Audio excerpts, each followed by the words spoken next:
And your third, sorry, the third part. Is there anything the Iraqi government to stop? I think the key will be to maintain a fragmented Sadrist movement. I think that if Sadr were to return, he would still have to garner, he would still have to build up the funding structure, he would have to be recognized in Najaf, although there is a chance that there could be a political vacuum, particularly with the death of Sistani. Sistani's obviously very old and has had some health problems recently, so there would be a concern that Najaf would be in a period of flux if he were to return. So there are a lot of ifs involved in if he can gain that power. I think what the Maliki government could do is, again, maintain a fragmented movement, perhaps over time start to co-opt certain elements of the Sadrist movement, undercut some of the levers of power that made the movement powerful, particularly the provision of social services. I think provincial elections will be, or national elections at the end of the year will be interesting, if that'll have any effect on the Sadrists' say in parliament. Because they had 30 seats, they were a pretty powerful force. I think if that number were to diminish, that would basically prolong this period of this political marginalization. So there are certainly things that the government can do. I think the overall theme, though, would be to maintain a fragmented Sadrist movement. Would that best be done through working with these leaders of the League of the Righteous, the AH leaders, or would it best be done by ignoring them and working with the Sadrist parliamentarians? I think if Sadr over the long term, I believe that the fragmentation would best be done actually by working with the League of the Righteous leaders, particularly because Muqtada's return, as I mentioned, would be a serious threat to the government of Iraq itself. So I think that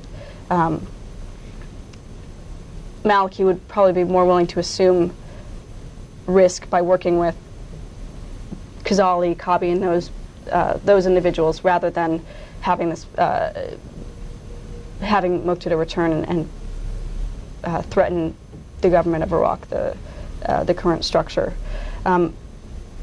For U.S.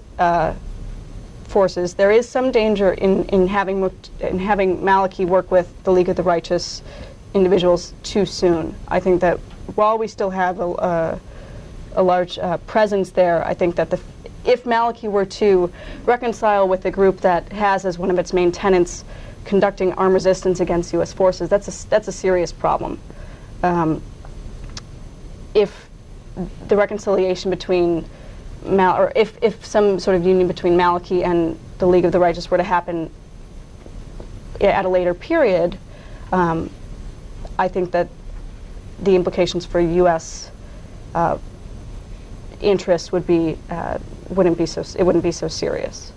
All that is to say, I think in the short term, while it might seem more prudent for Maliki to ally with the weaker clerics and politicians of the Sadrist movement, I think that could actually backfire if Muqtada were to return. And over the long term, Maliki would stand to gain more by maintaining a fragmented Sadrist movement and allying with Khazali, Kabi, and some of the others of the League of the Righteous faction at a later date. I think coalition forces would want to basically prolong or prevent that reconciliation until the latest date possible.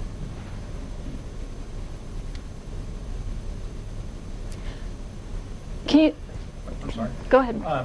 One of the things you brought up was that if Sadr were to come back, he'd have to start up his funding mechanisms. He would have to reestablish services delivery, make that more prominent.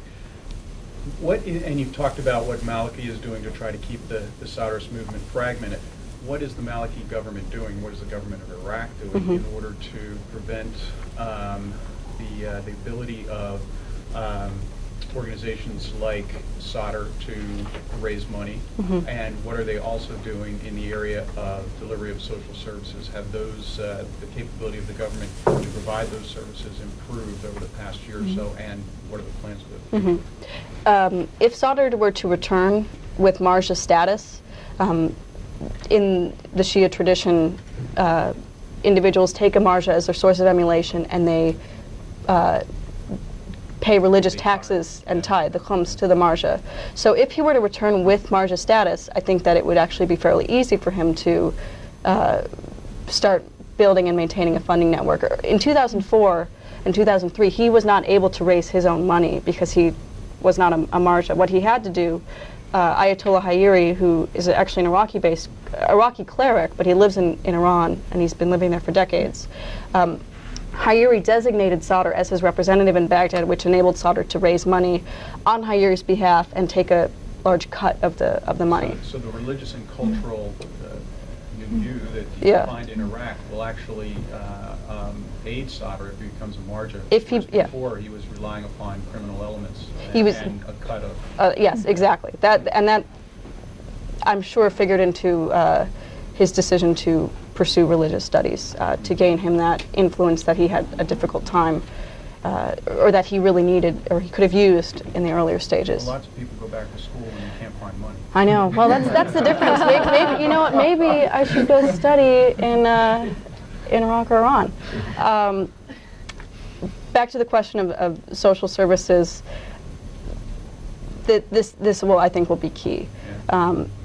With coalition assistance, the Iraqi government has been able to, particularly in areas where there is a high coalition force presence, a large coalition force presence. Social services have been improving. I don't think they've been improving at the rate that they should be, or that would be best for the government. Particularly in some of the poorest areas that have had that are traditionally Sadrist bases. In the southern half of Sadr City, where in April coalition forces pushed in, walled off, and have been working counterinsurgency, that actually is coming along with regard to reconstruction at a fairly good rate. But I think that one of the best ways to maintain this, to prevent the Sadrs from again getting a foothold, would be for the government to rebuild and to emphasize reconstruction at a as fast as they can. But I think that this is still an issue that they're struggling with, or they're working through.